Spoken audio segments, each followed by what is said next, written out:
This is the DTV Digest, the podcast that brings you news and reviews of films which didn't make it to the cinema. And now, here's your host, Mike Parkin. Hello, everyone, and welcome to the DTV Digest. I'm your host, Mike Parkin, and joining me, as usual, are Richard Hawes. Hello, everyone. And Stephen Lockridge. Hello. This week, we've got three main reviews to talk about. We're going to kick off with The Baby in the Basket. Then we have Scarlet Winter and a remake/rehash of Street Trash. Our short shot is It Came from the Dirty Clothes, and our DTV throwback is The Dungeon Master, also known as Rage War.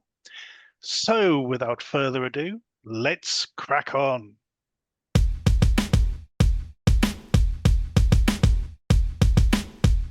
Our first review then is The Baby in the Basket.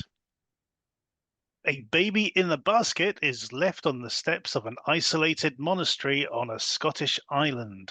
The nuns take it in, planning to care for it until a storm passes. Soon enough, though, strange and unexpected events begin to happen at the convent. That's interesting. I literally just copied that from IMDb. So it starts talking about a monastery and ends up talking about a convent. Yeah. Okay. But there you go. Definitely no monks in this one. No, Yeah. definitely no monks. Definitely, it's there is a sort of touch of Black Narcissus to it, though. We got this very small cloistered community of nuns. It's set during the Second World War. I think we need to mention that as well. So no mobile phones or anything like that going on. Yeah.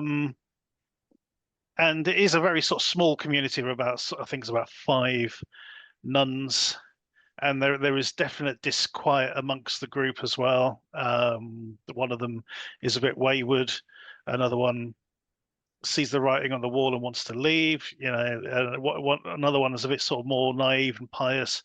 There's a lot going on between this small group, and then the baby turns up, and then we've also got these 2 handymen who sort of suffering from a mixture of sort of PTSD and horniness, basically. It is quite a long film, 1 hour 45 minutes, I believe. Yeah, about that, yeah. Takes- 100 minutes long. Yeah, for my money, it did take a while to find its feet, and I think they could have done with a bit more scene setting, believe it or not. Not so much between the characters, but establishing sort of the place and time that it, where it's set. I don't think there was enough sort of exteriors to sort of really sort of sell what we're going for, and the storm, which was like supposedly the catalyst for sort of keeping them all in one place, was pretty non-existent. You could hardly hear any sort of wind above the talking or anything like that.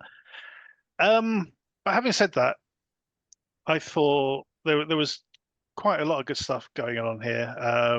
There are some sort of very strange scenes, especially with the baby, which I did enjoy. There's a whole bit where this one of the women is basically being cajoled into hanging herself, which I thought was a very good scene in itself. So there was a lot to enjoy here, I think. How about you, Steve? Yeah, there's some to enjoy, but then again, like you said, I thought it was a bit overlong. I mean, it takes more or less 45, 50 minutes until the baby actually turns up, I think. It's about 34 minutes in. Right, okay. Even so, that's a big chunk of time, yeah. Yeah, there's nothing really much going on up until that point. A lot of talking and kind of establishing the characters, which fair enough, I don't mind normally, but it just seemed a little bit too long. I enjoyed the baby, but not in the proper way. To be fair, I know exactly what you mean. I know exactly what you mean. Yeah. I think the baby in Trainspotting looked more realistic, which is saying something. And again, it's Nathan Shepka. Shepka. I can never pronounce his bloody name. Shepka. Now, to be fair, it's different from what he's done before. You know, the other stuff's been a bit more gangstery or you know, different kind of horror, not really supernatural. So I applaud him for going that way. You know, he's like written. No, is he come up with the story? Didn't Tom write it? Yeah, Tom Jolliffe is one of the main writers for this one. Yeah, and he's like co-directed it, but you know, it is different from a lot of his other stuff that we've seen already, and even the cast as well. I mean, you've got, you know, Mariam Diabo in there, Paul Barber, so he seems to be getting more established talent, shall we say, than you know, all newcomers that are normally in his stuff. So yeah, fair do to him there. He's just a little bit too long. The effects are a little bit naff, and I didn't find it remotely scary, to be fair, but it was enjoyable. Yeah, I mean, unfortunately, I can count on one hand the amount of films that just genuinely scared me. I know, but you know what I mean. There's no sense of dread or creeping or anything like that. Or one other sort of point I'd like to make before handing over to Rich is the cinematography or the photography. In that there's a real difference between the scenes which are shot inside the church, and elsewhere. The church scenes, you know, they went all out with the they did look really good. I'll be honest. It does look really, really good. The other side, I mean, you know, that's probably on purpose, but you know, I thought that you know, those particular scenes I thought looked incredibly good. You know, there you go. Rich, obviously this comes from friend of the show, Tom Jolliffe, who, you know, he's co-presented with us a long time ago, before, you know, the writing became a full-time thing. How do you think he's getting on this time out? Yeah, I know he's put a lot into this one. I mean, he's been in the trenches, you know, churning out the sort of B-movie horror and sci-fi sort of films for a while, and this is kind of one where he's, you know, taken a bit more control, and you know, he's established his own production company now, producing it with Nathan Shepka, and they've been working on it together, really putting a lot into it. So this has been coming, you know, taken quite a while to come. And I think like you were saying, the scenes shot in the sort of church part of it, you know, the convent scenes, that location just looks amazing. So they really managed to secure. I mean, it's called St. Conan's Kirk. It's in Scotland, and it, you know, the exteriors looked fantastic, but the interiors look amazing as well. So it really got a lot of the production value is in that location, as well as say some of the cast and stuff. So it's a different kind of horror to what we necessarily expect in DTV or mainstream. It's kind of sitting somewhere between, you know, it's kind of like some of the other films that Nathan Shepka's done. They sort of harken back to you know, films of the past rather than necessarily what's currently in vogue. You know, they go for a slightly different tone, like we were talking about the previous film, which what was it called? The Dead. I'm forgetting what the title was. It was that bleak, dark, you know, trafficking sort of thriller. So the dead don't lie, or something like that. Yeah, that might be it. Before they wake. Dead Before They Wake. Sorry. There we go. Yeah. Sorry to Tom and to Nathan. Sorry if you're listening. Forgetting that. Yeah, it's very different, this one. Nathan's not the lead in this, although he does have a key role, but it's very much more of an ensemble film. And like with some of Tom's other films, like The Witches of Amityville, which, you know, was not an Amityville film, that just got added onto it, as we've said before. But, you know, very much a female-centric, you know, film. You know, this is so it kind of reminded me of that. Again, another quite strong cast of, to me, sort of quite unknowns, apart from Miriam Darbo, sort of as the Mother Superior character who was really good. Don't see enough of her. I haven't seen her in stuff for a while. Paul Barber did Renegades, which was also written by Tom. So it was good to see. I mean, he's been around forever. So it goes all the way back to Only Fools and Horses and all that sort of stuff. So it's always good to see him. And it was kind of, it made me feel like it was a film that, because there's a thing at the moment, or over the last several years or whatever, of these kind of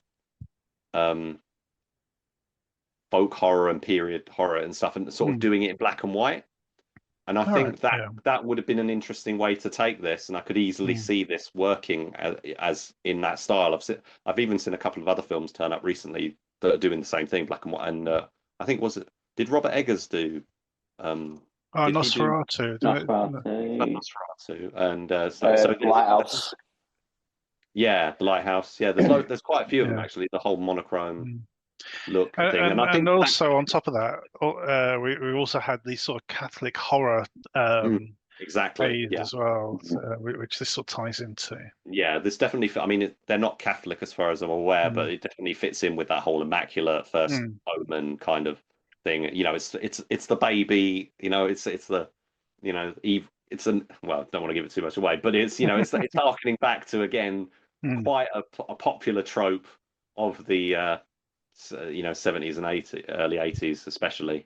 Yep. And so there's some things that work for me better than others. I thought it was it was a very bold effort, good, made to a good standard.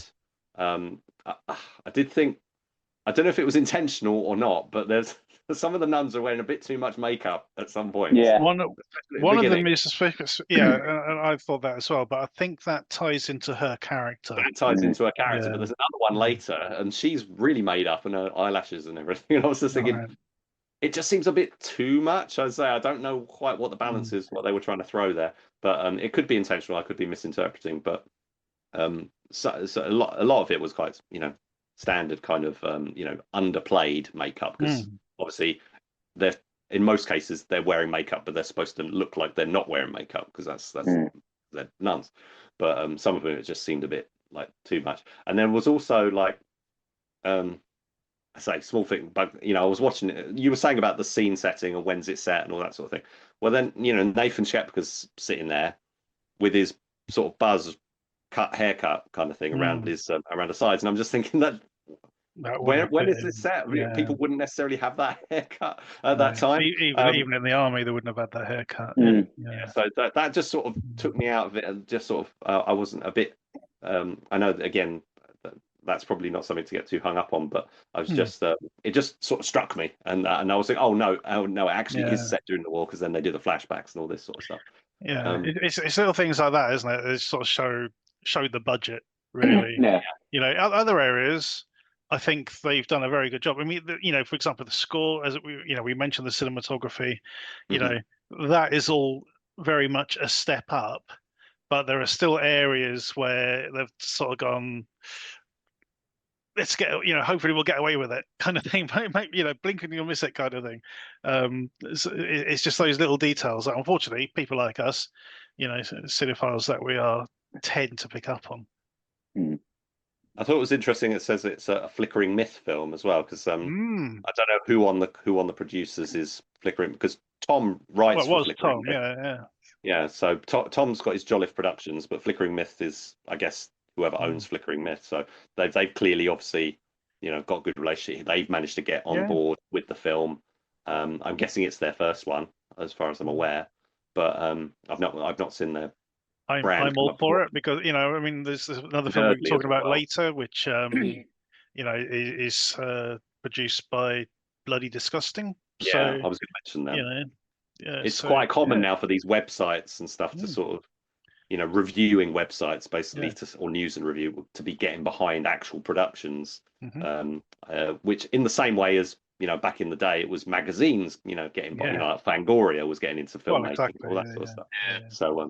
So that's quite interesting. Don't really have anything else apart from to say that I do find it funny that in the last couple of Nathan Shepka films we've seen, he does seem to have conveniently have scenes where he's getting intimate, let's say. um, which, although I didn't necessarily want to see one where he got intimate with himself in the church, but yeah, so it's yeah, it's good. It's a little bit different. That It's takes certainly guts. You know, it takes guts for a film to actually to put a bit of nudity in these days. yeah, actually, especially- and there is some full nudity in this film, which is really unusual. Yeah. Again, I think that's kind of throwing back to earlier times, because that was quite a common thing back in the day. But it's not like something you see now at all, really. So she was something we'll get into later on. interesting. Okay. Right. So okay. yeah. Awesome. Okay. Scores on the doors. Steve. Somewhere between a 6 and a 7. I'll probably go a 7. And Rich. I'll go a 7, and I'm going to say I'd be really interested to see how it played in black and white. Yeah, I'll join you. It's a generous 7, I think. It's but you know that's it's friends for you. But no, 3 7s for The Baby in the Basket. Go check it out.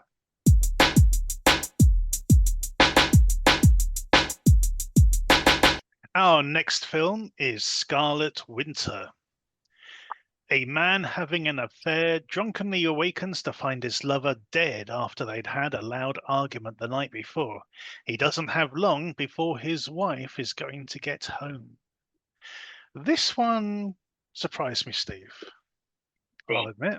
I was, I thought I was going to write this one off quite early on. However, that whole opening segment, when his wife does get home, had me in stitches.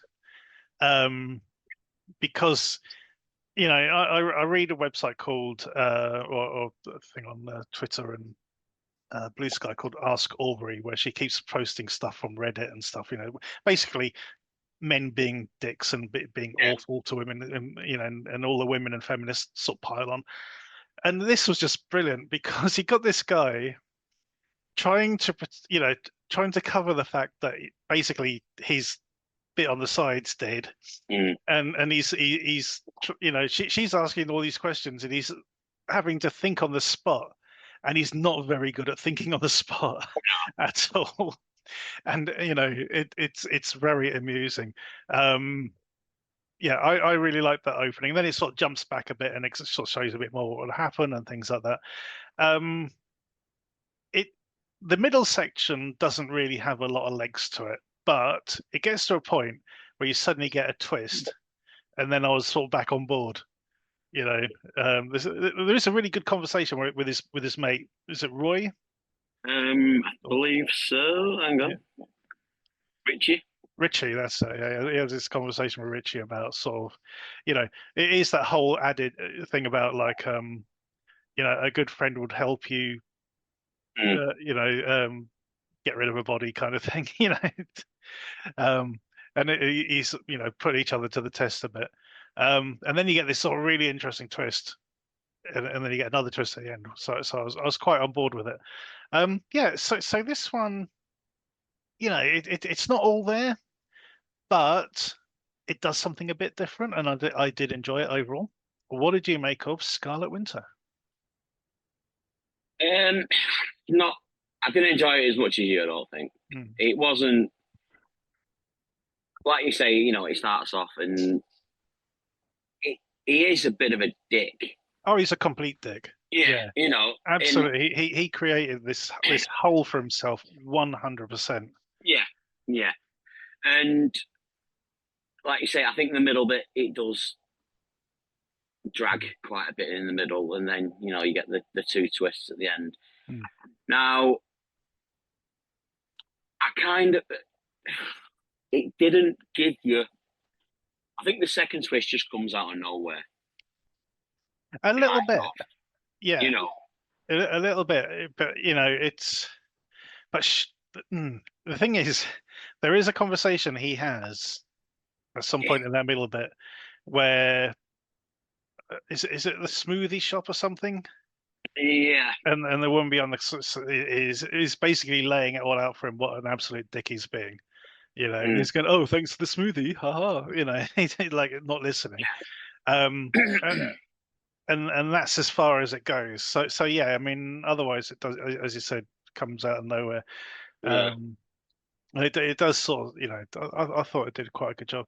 The other scene, you know, I mean, what really sort of started perking me up, and basically just in a way of saying, "Oh my God, this guy is such a dick," is when his lover goes into that room and discovers what's in the room, sort of thing, and then you go, "Oh my God," you know, you've literally buried yourself at this point. No, you know, Yeah. and you could totally believe something had you know, he had done something during the night based on that Yeah. alone, you know. So I thought, yeah, I'm you know, even talking about it, I'm actually getting more and more on board with it. Well, that's the thing. It's one of them films that you've got to tiptoe around everything, really. You know, you can't. Unfortunately, yeah, we don't want to spoil anything. We want people to go and watch it, and you know, I almost wanted to go on to Ask Aubrey and do a post and say, "Hey, check this out, you'll love it." You know, watch this guy squirm as his wife wants to know why he's got rid of the mattress. Yeah. That was the one. I'm like, really? Oh, it's so Okay. funny. But yeah, no, it was good. I love that whole bit at the beginning because it's just like, you know, he's in such deep shit, and Yeah. you know, his only way out is basically doing what she wants and getting her out of the house again. Yeah. So yeah, no, great stuff. Yeah, unfortunately, you know, as I said, we don't want to go into too much detail about what actually happens with this one.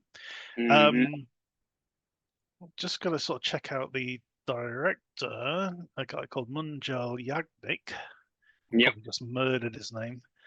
I'm just having a quick look to see what else he's done. No, it's sort of short filmmaker, basically. A few short films under his belt. Other than that, yeah, this is his first feature. Yeah. Looks to me, yeah. And yeah, I was on board with it mostly, I think. Yeah. So Yeah, all good stuff. I just think the script could have done with a bit more work. The middle bit, it does drag. I was a quite bit worried by the voiceover at the beginning, Yeah. which is done in a way, so you know, it's done the sort of whispery voice, so you don't know exactly who it is. Yeah. But even so, yeah. No, I got a decent bit of enjoyment out of this one. So, Yeah. what are you going to score it? I'll give it a 6. I'm going to give this one a 7. So there we go, a 6 and a 7 for Scarlet Winter. If you want something that's sort of twisty turny and you know, ridiculing a guy who's just a complete dick, please go see this. Go check it out.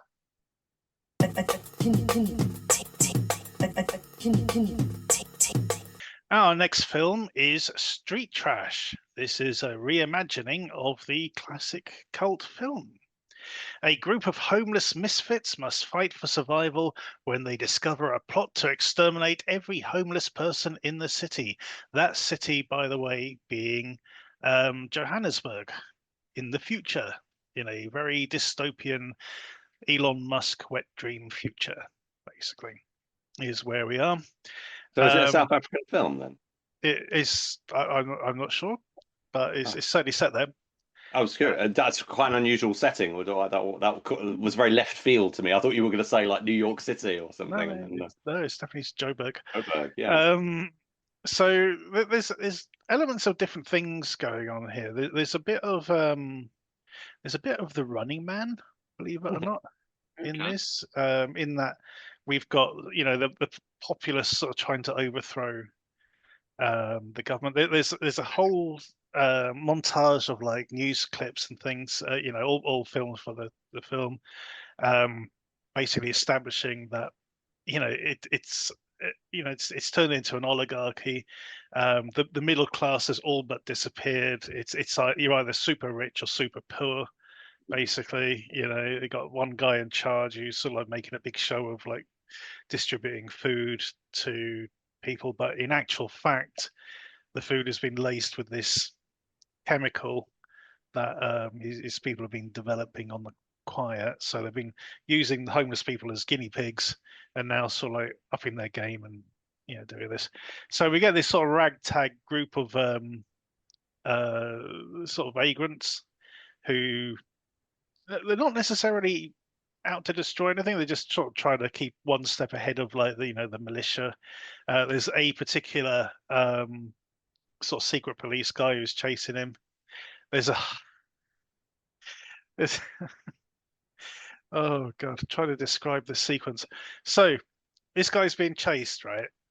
Every time you see someone like with a sandwich or something, he basically nicks it out of their hand. He's eating it. There's a drug dealer on the corner, so he nicks his bag of cocaine and just snorts as much of it as he can and throws it behind him. And he's still, just sort of keep his energy going. And he comes across this other guy who's got this weird sort of drug, which is like super Viagra, which he takes. And then when the policeman grabs him, he sort of blows the shit in his face, which then gives him an instant boner. And then, it's so big, basically, it's ripped out of his trousers, both of them. So now they're running around with these huge dicks.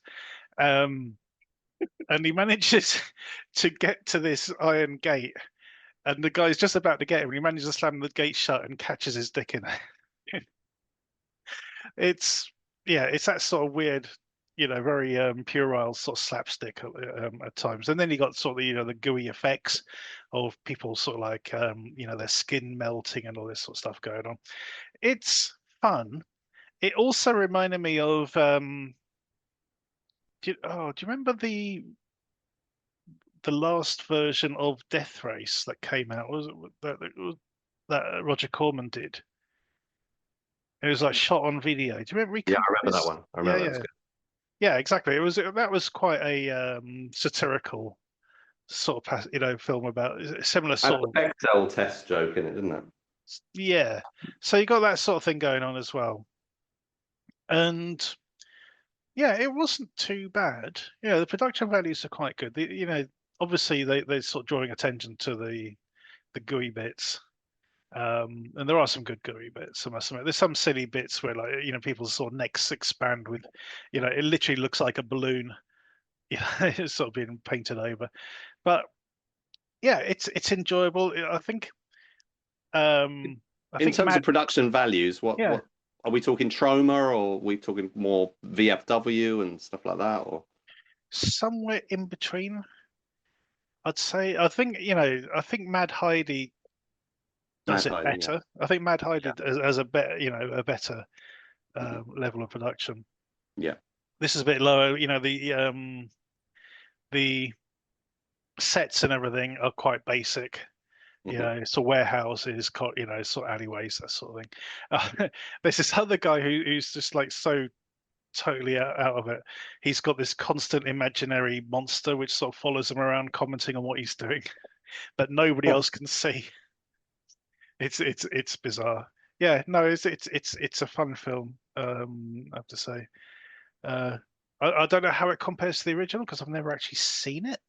I must admit, I don't know if it's the same story. We weren't hoping to get hold of it, but I don't know if it's the story's similar or if they've gone in a completely different trajectory with this one.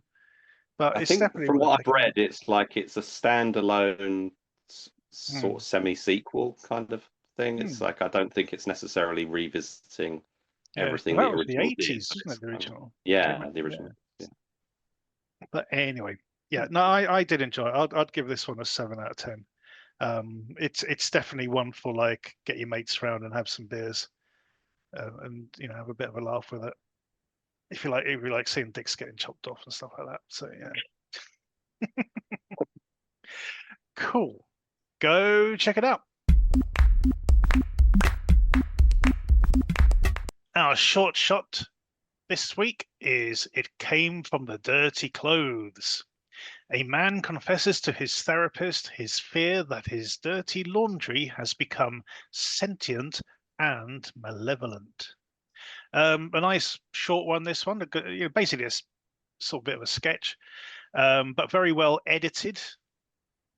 and acted. I thought the editing in particular was really good when it sort of snaps from him sitting on the couch to, stuff going on in his apartment. Very very quick, but very effective. Yeah, it was a nice sort of amusing short. It reminded me of Slacks. Oh Um, yeah, yeah, the it's a good the the call. film about the sentient designer genes. Yes. Um, so yeah, this was a lot of fun. Steve, what did you make of It Came from the Dirty Clothes? And by the way, I should say, um, I could relate. In my pre-married days, I had plenty of piles of dirty laundry waiting to be put into the washing machine. Yeah, I mean, Christ, I've got it now. My sons have all brought the washing down together, so yeah, okay, I'll Oh, get into brilliant! it. Yeah, flashbacks. It's a little bit of fun. It's like you say, it's very short and sweet. I did like the editing when it's going from the ways in the dark and Mm. the clothes are malevolent and it turns the light on and it's fine. But that was done quite well, really well.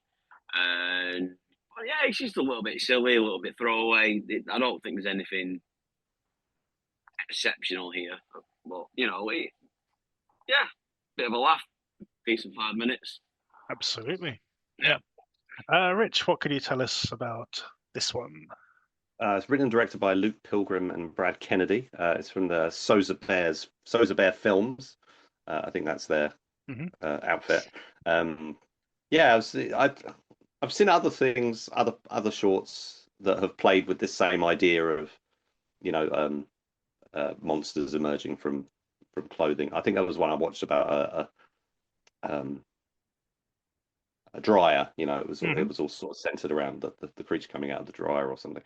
I just thought, yeah, I think like you guys were saying about the editing and stuff. I thought this one, I loved the setup. I mean, it's one of those basic short film setups where it's basically just two characters, and I like he's being cagey about saying what it is at first, and they're sort of they're doing that device where they sort of do a flashback to show something real, and then he says something sort of to sort of dismiss it and sort of or undermine it. It's like, oh yeah, it's just it's like it's a really scary moment, but he doesn't want to actually say it. It was like, oh yeah, something did happen, kind of thing. Yeah. And yeah, so they build on that, and then he gradually starts to come out. And I thought, yeah, the idea of the creature and the monster and how it forms and comes out, and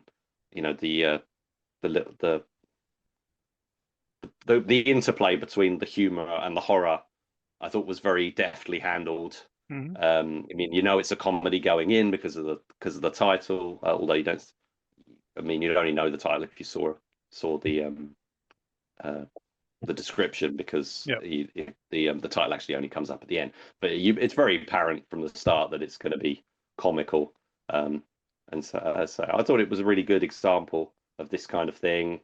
And yeah, I definitely enjoy it. I thought the visual effects and stuff were well done. So good work, Sosa Bear Films. Nice 5 minute entertaining film. Yeah, it's good fun. Yeah, absolutely. We don't score the shorts, but we do recommend you check them out, and you'll find a link to this in the footnotes below. Go check it out. Our DTV throwback this week is The Dungeon Master. A demonic wizard challenges a modern-day computer programmer to a battle of technology versus sorcery, with the programmer's girlfriend as the prize. Now, this is also known as Rage War, as we know, because that's the title it still uses on Amazon Prime, even though they call it The Dungeon Master, which I thought was quite amusing. I remember this film coming out, and I remember seeing the trailer for it many times on other films that I was watching, but I don't know if I couldn't be bothered to see this one or if it just eluded me. I think the sort of the cover, yeah, that's what it was. It was actually called The Dungeon Master, and it had a really shitty cover. And I went, no, not watching that. Not realizing it was the same film as Rage War, which I'd seen the trailer for.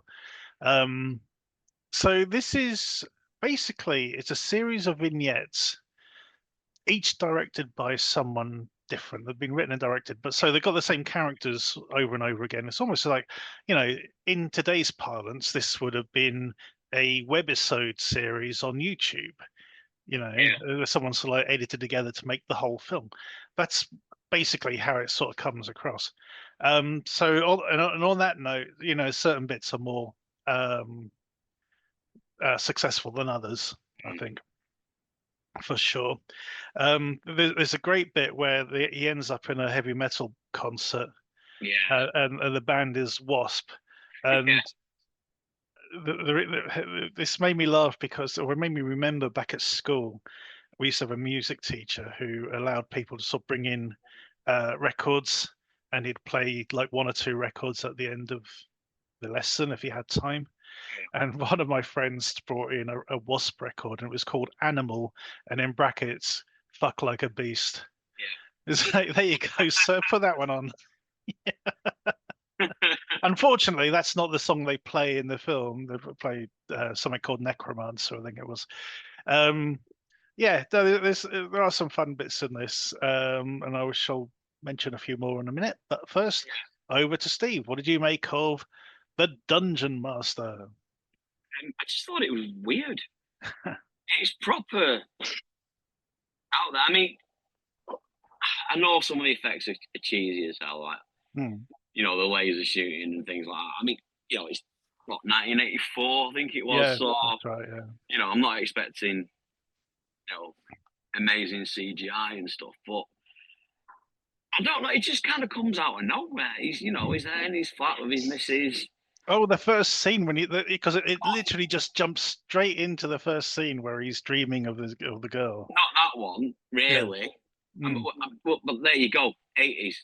80s, full nudity, boobs, full frontal nudity, bush, zombies, straight in. That's like, and you're like, what? And then he's going around with his like goggle glasses on. Getting his money out. That was quite prescient. That was quite, I was quite impressed with that. They thought of that. Yeah. Somebody at Google probably must have watched this. We need to do that. Yeah. Yeah.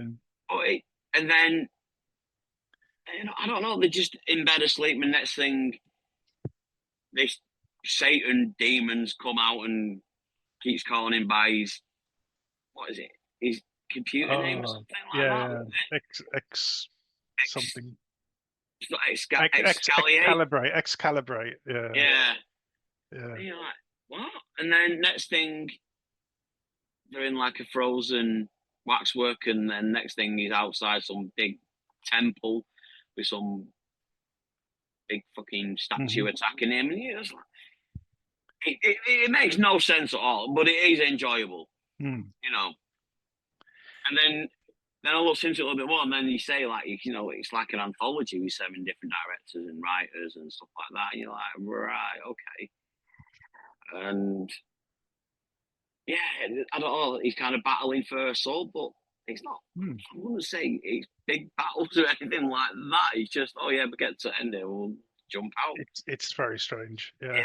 It's also, Rich, a sign of the times kind of thing, in that we're talking about the mid 80s, and it's a time when computers can do anything, literally, all that sort of stuff. Yeah, exactly. In fact, I think his costume is, I seem to remember it was based on the Tron, something to do with Tron, was that sort of grey outfit he puts on.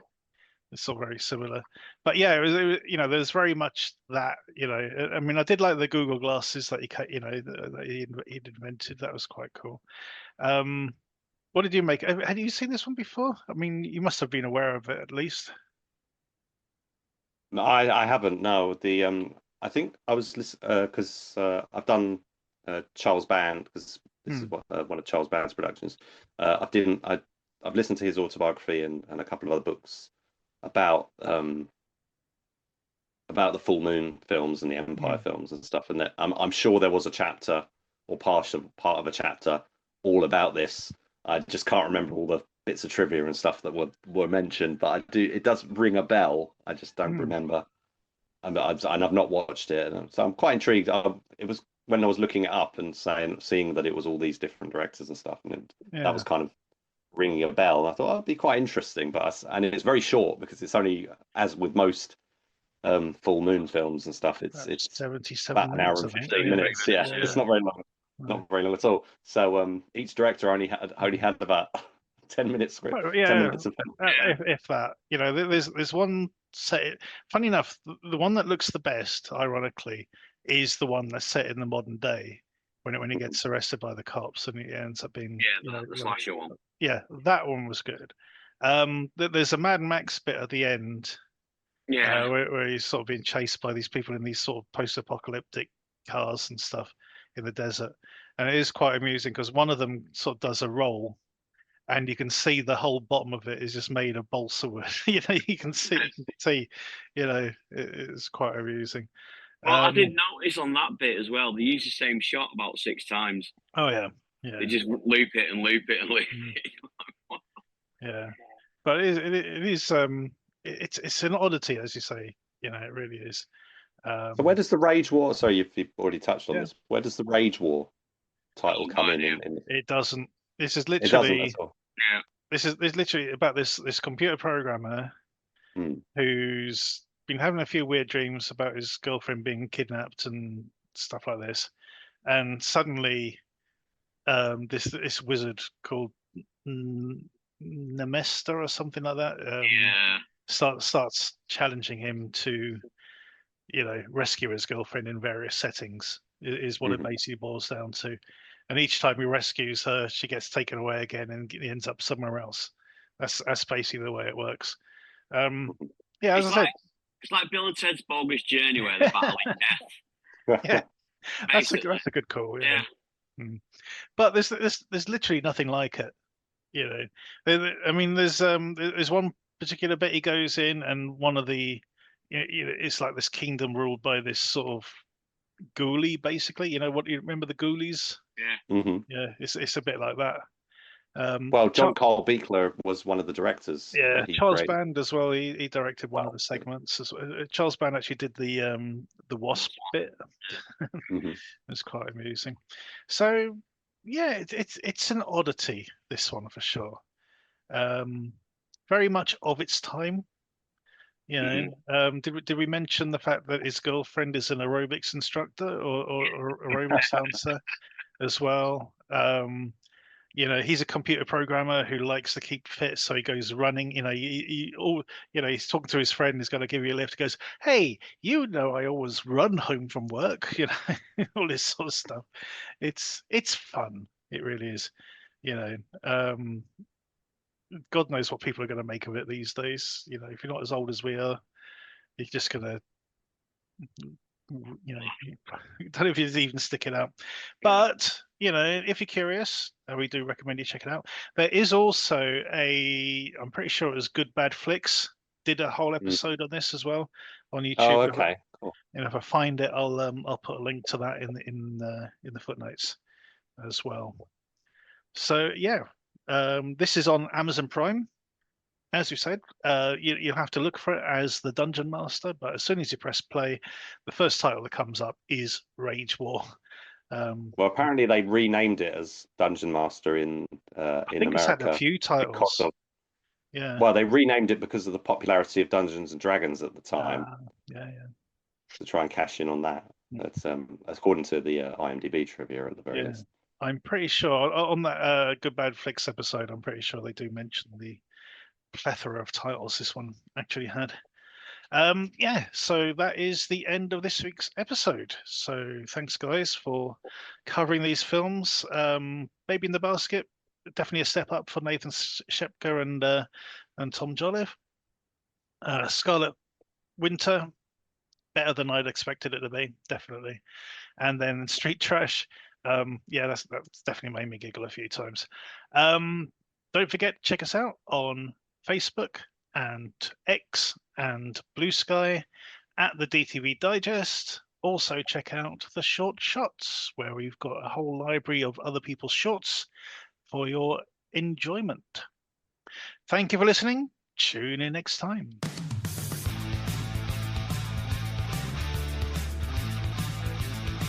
Thank you for listening to the DTV Digest. Let us know your thoughts in the comments and tune in again next time.